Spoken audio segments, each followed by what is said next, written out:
We're back with our roundtable to round out our coverage in the race for the Kansas 3rd. Please welcome back Brian Ellison, host contributor with KCUR, and KMBC9 political reporter Michael Mahoney. All right, gentlemen, let's begin with what we just heard from the candidates. Brian, what stuck out to you?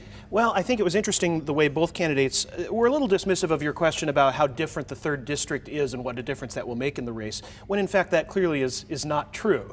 Sharice Davids would like to be running a race where she can be still attacking Donald Trump, but she can't do that because she has to appeal to Republican voters. She's talking instead about her placement on the Agriculture Committee. Meanwhile, Amanda Adkins is talking about her support for working women, maybe trying to reach some of those Johnson County voters that she would need. So I think we're in an interesting place, especially given that midterm elections are generally not about trying to change voters' minds. It's about turning out your supporters. And of course, each of them has their hands full trying to get to a majority doing that.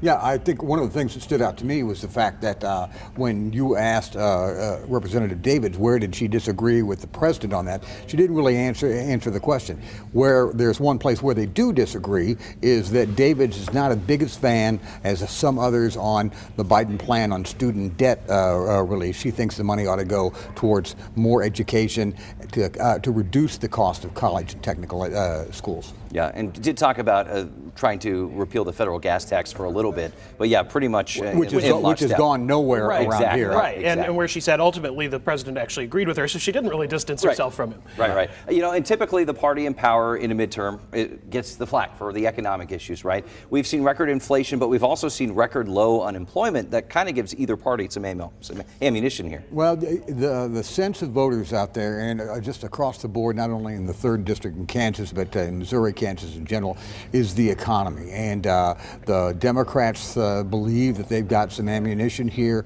with the abortion question. But, you know, the latest report, 8% inflation over a year ago. That tacks into the Amanda Adkins strategy, who from the outset on this has been advised to run a national campaign. Sure. In Kansas, abortion is a huge issue, though. And as we saw, a ban aside, because she says she doesn't support a federal ban, really didn't mention much on whether or not she would support limitations. Said she doesn't want late-term abortions. Right. Well, certainly the numbers would indicate that that's not a winning issue for Republicans in Kansas, and so she's going to keep distancing herself from it. But notice what she would not say. You asked her repeatedly, would she support, if they come up, if it's proposed by someone, that there be some further limitations placed on abortion at the federal level. She didn't say she would not support that. And of course, neither of these candidates is really going to distance themselves very far from their national party's positions on abortion. And a ban on abortion is in that Republican study group's platform, for lack of a better term, in this election. It is. The other thing, she said, no federal money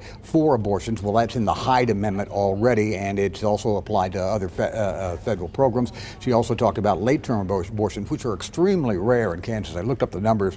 Last 5 years, over 36,000 abortions in the state, according to the health department. Maybe 10, 11 abortions after 22 weeks. Right. And that's been a Republican talking point for decades, when in fact the number of so-called late-term abortions has always been very small. All right, we'll leave it there for now. Brian Ellison, Michael Mahoney, thank you so much. Count on Heart of the Matter and KMBC9 News to follow the candidates and the issues important to you. Right now at KMBC.com, we have a special Commitment 2022 voter guide set up online to walk you through everything you need to know before you head to the polls.